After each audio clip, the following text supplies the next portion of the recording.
Marvel sat out in SDCC in 2025. Their last appearance was in 2024 when they dropped the RDJ playing Doom announcement that broke the internet. After a gap year, the panel is expected to be the biggest in Marvel history. Here's everything I think happens on July 25th, and I'm going on record so you can hold me to it. First, a quick recap of where Marvel is right now, in case you didn't watch my previous video. The restructuring, the Doomsday situation, Brand New Day releasing in 6 days after SDCC. The panel is honestly the biggest moment before Marvel drops the two most important films of the decade for their studio, and that is not to be slept on. Let's start with what's essentially confirmed at this point.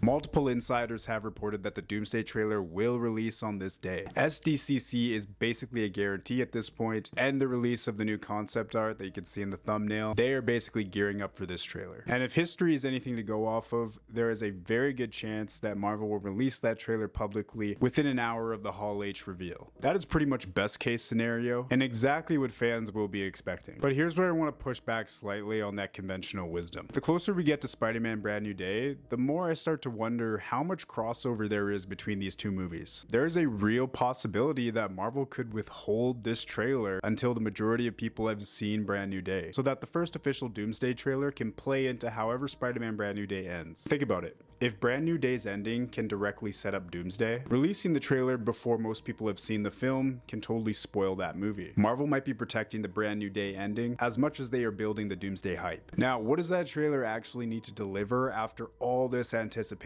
And let's not fool ourselves, because those stories that they released back in December to promote the movie, those weren't even necessarily teasers, according to the Russo brothers. So what we might actually be getting at SDCC is probably a teaser. It's not even going to be a full trailer. So don't expect any big plot reveals or anything of significance, but it'll definitely give you a flavor of what the vibe is of the movie and hopefully set up some things about Doctor Doom. What we need is the threat of Doctor Doom established, clearly. The key players, the teams assembled, who exactly are the Avengers in this new Avengers movie, because that's genuinely still unclear. And at least one character or reveal that nobody saw coming. But more than any of that, this trailer needs to lean into the emotion. It has to manipulate people.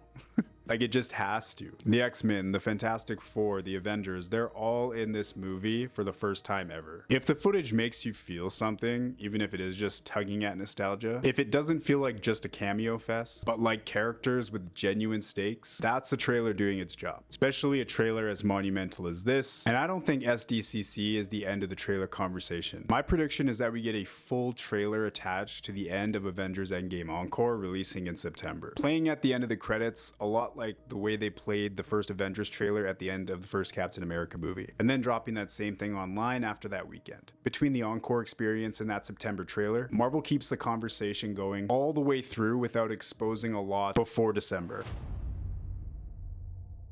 With Brand New Day releasing just 6 days after SDCC, Marvel would be leaving money on the table if they didn't do something for this at Hall H. My prediction is that the audience gets a full exclusive look at the movie, a scene or extended clip that gives them a taste of the scope and ambition of the film. Something that makes 6,000 people walk out of Hall H and buy 2 more tickets. And if I'm right, whatever they show stays in Hall H. The movie is too close to release for anything to leak online without there being some serious consequences. Marvel will trust that the room will keep it a secret, and Hall H audiences generally do that. I don't know how well they can police that, but we'll see. Now, could you imagine if they just showed them the whole movie, the full thing, right there in Hall H 6 days before the release? That would be absolutely insane, unprecedented, and honestly kind of a bold move that I could maybe see them doing. The confirmed Doomsday cast is already enormous, but Marvel didn't come back after a gap year just to confirm what we already know. I think we get at least one cast reveal that's just gonna stop the room. The Russos and Feige will be on stage with the familiar faces and some new faces. Expect introductions, energy, and one moment that will just make the crowd lose it. Marvel will almost certainly use SDCC to officially position Doomsday and Secret Wars as the 2-film conclusion to the multiverse saga. But here's where I'm going to push back on the rumor that's been circulating. I'm sorry, but I don't think we're getting Secret Wars Part 1 and 2. As incredible as that would be, it takes a specific kind of momentum and audience certainty to double down on something that ambitious. And right now, the MCU is in too much of a precarious place to make that bet. You need that kind of unshakable audience trust that Marvel had going into Infinity War to justify splitting your biggest movie movie in half and asking people to come back for the second round. That trust is currently being rebuilt. It's not fully restored yet. What I think is more likely is that Secret Wars stays as one definitive film, and Marvel uses Disney Plus to explore threads that can't be fit into one theatrical movie. Lower risk, lower costs, and it gives them the flexibility to develop these storylines without betting $300 million on audience appetite for a direct sequel to Secret Wars. The streaming model exists for exactly that kind of storytelling, and after the lessons from Phase 4 and 5 Disney Plus content, I think they'll be a little bit smarter about it. We already know Avengers Endgame Encore hits theaters September 25th. The Russo brothers have confirmed that it includes a custom introduction, new footage woven directly into the film, and a special end tag exclusively for IMAX and Infinity Vision screenings. Joe Russo has called it critical to understanding Doomsday, which is either the most exciting thing Marvel has said in years, or the most concerning, depending on how you feel about them retroactively altering a movie that is beloved by most fans. I don't think Marvel shows any Encore footage at SDCC. That's a September reveal, and they're gonna protect that. But I do think they'll use Hall H to get ahead of all the anxieties around this movie. Expect Marvel to emphasize that Encore will deepen and enhance your Doomsday experience without dismantling the core of what made Endgame the cultural moment it was. They need fans to feel safe about going back to the theater in September, not protective of something they feel is being tampered with. SDCC is their opportunity to reframe Encore as an addition rather than an alteration before the discourse gets out of hand. Phase 4 and 5 are a serious problem. Nobody really knew where any of it was going, not even the studio. The plan felt non-existent and the fans felt it. SDCC is Marvel's opportunity to fix that perception in one presentation. I think we'll get a concrete look at the post-Secret Wars slate. Marvel currently has 5 untitled releases between 2028 and 2029, and I think some of those slots will start getting names attached. The projects that have been reportedly added to the slate are Black Panther 3, X-Men, Shang-Chi 2, Spider-Man 5, Thunderbolts 2, and the next Avengers film reportedly titled Avengers Judgment Day. I think all those are legitimate possibilities except for Midnight Suns. I don't think Marvel pulls that off successfully in the current superhero landscape. The audience appetite for a supernatural ensemble hasn't been proven, and this isn't the moment to take that kind of risk. But here's the bigger reason why this announcement matters beyond just the titles. Marvel just needs to show the fans that they have a plan, not a vague promise, an actual roadmap like they did in the previous phases. The confidence that made people show up for the movies between 2008 to 2019. It was built on the feeling that Marvel knew exactly where they were going. That feeling needs to come back, and SDCC is where they can rebuild it. Everyone wants the X-Men casting announcement, and I'm going to temper those expectations right now. I don't think we get names. I think it's way too early for that. Marvel isn't going to announce the faces of the new X-Men before Doomsday and Secret Wars hit theaters. That's not how they build anticipation. What I do think we get is a statement of intent. Feige or the Russos taking stage and telling the Hall H crowd that after Secret Wars, the MCU will enter the mutant saga, and the X-Men will be a central pillar of that phase, much like the Avengers were for the Infinity Saga. And that's enough. That one statement reframes everything that comes after Secret Wars and gives the fan base something enormous to speculate about for the next 2 years. You don't need to name the cast to break the internet with the X-Men announcement. Sometimes the promise is more powerful than the reveal. The names will come, but not yet. The anticipation of not knowing might be exactly what Marvel needs going into Doomsday.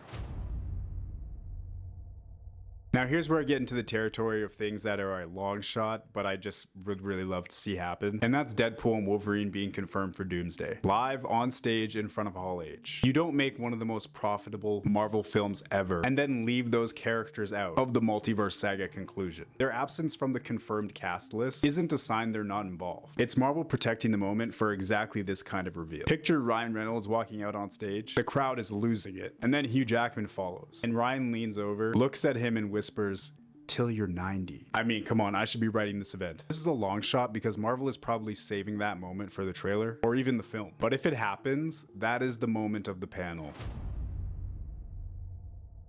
Ryan Coogler just came off of back-to-back wins at the Oscars. He's returning to the MCU for Black Panther 3, and I think SDCC is where Marvel celebrates that. My prediction is that we get some kind of Black Panther 3 announcement. Coogler confirmed that the story is centered around T'Challa Jr. coming of age and taking the mantle, and potentially the first hint at who's playing that older T'Challa Jr. And then there's that whole Denzel Washington villain rumor. That's true, and I want it to be true. We might be looking at one of the greatest villain performances in the MCU. Coogler and Denzel in the MCU, like, come on. But I just just want to take a second to acknowledge something that not a lot of people are talking about. Black Panther trilogy might be one of the most disrupted trilogies of all time. The lead changes in every single film, not by creative choice, but by circumstances completely out of anyone's control. A trilogy shaped by tragedy, legacy, and now rebirth. However Black Panther 3 turns out, that story is extraordinary. And if those 3 films are amazing, that really is a testament to how incredible of a director Coogler really is. So that's everything I think is happening on July 25th. But before I go, I just want to say what this SDCC actually means. This is the most critical Marvel event in years, maybe ever. And I don't say that just to be dramatic. Endgame was the biggest movie moment of a generation. But Endgame already had the world's attention before it came out. The hype was already there. Marvel didn't have to earn it. They just had to deliver. This is completely different. This SDCC has to rebuild something. It has to take a fan base that checked out, burnt out, that stopped showing up, and make them want to come back. Make them need to come back. This panel is about setting the stage, showing the world that Marvel finally has a plan again, and a plan that you can get excited for. Something that's been desperately missing for the last 7 years. A roadmap, a reason to stay. So what does that success look like? People just walk out of Hall H excited about Marvel again. The trailer is great. Not Endgame great. It can't be Endgame, we all know that. It just needs to be great. And the announcement gives fans something to look forward to,